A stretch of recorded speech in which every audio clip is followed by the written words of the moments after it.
him. Take a listen. Are Ms. Ramirez's allegations about you true? Those are not. None of the witnesses in the room support that. If that had happened, that would have been the talk of campus in our freshman dorm.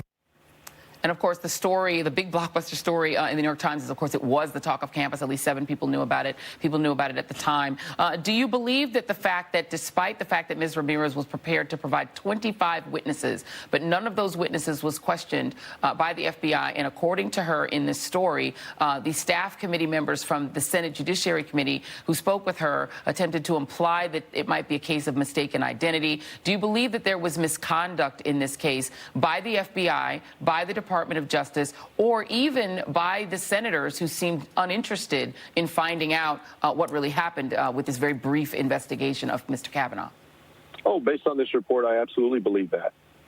In the least, I think the Congress, the House of Representatives, should immediately open up a review, an investigation of why that information was not followed up on by the FBI, why it was not made available to Democrats on that committee.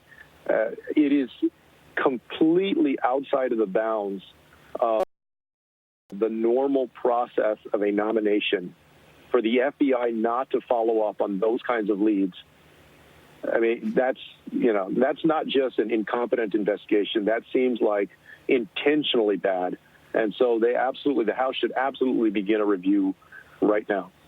The implication, at least, of this New York Times story was that it seemed that the Senate Judiciary Committee didn't encourage the information. Do you believe that any sort of investigation into what happened here should also include the Republican members of the Senate Judiciary Committee seeming to want to rush through this nomination and get it through as quickly as possible, or the Department of Justice, who, by the way, William Barr is about to give an award, a very high award, to the people who pushed this nomination through and got it to happen? Do you believe that there should be a broader look at why and who among Republicans, senior Republicans in Washington, and people at the DOJ were willing to seemingly do anything to just make this nomination happen as quickly as possible, by any means necessary? I absolutely do. I think the American people are owed that. I don't think any of them have clean hands. The Republicans who are controlling that Senate Judiciary Committee, Mitch McConnell, the FBI, Bill Barr, and the DOJ, all of them, this information that we have very compellingly points to trying to cover up that evidence so that it would not make the light of day. It would not. They knew that it would probably derail Kavanaugh's nomination, and they chose to squelch it. That's what this looks like. The president has tweeted, and normally his tweets are taken almost as instructions. If you listen to Michael Cohen, or the way that he communicates what he wants done is sometimes by implying what he wants done, or sometimes just outright saying it. And we know that William Barr is very compliant with whatever it is he knows that Donald Trump wants him to do, though he's supposed to represent the American people. Are you concerned now, since Donald Trump has suggested both that Brett Kavanaugh starts suing people, but also that the Justice Department step in and come to his rescue? Do you now worry that William Barr will carry out that Twitter order?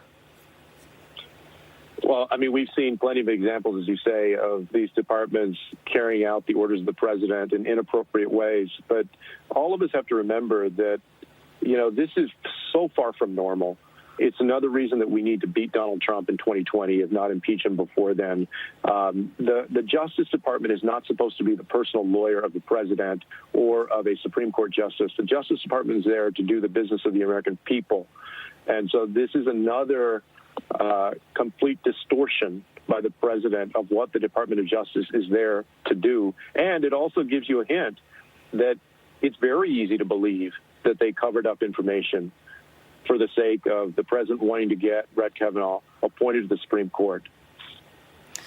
Julian Castro, candidate for President of the United States, thank you very much. I really appreciate you coming on. I know we asked you in very short order, so thank you very much. Really appreciate it.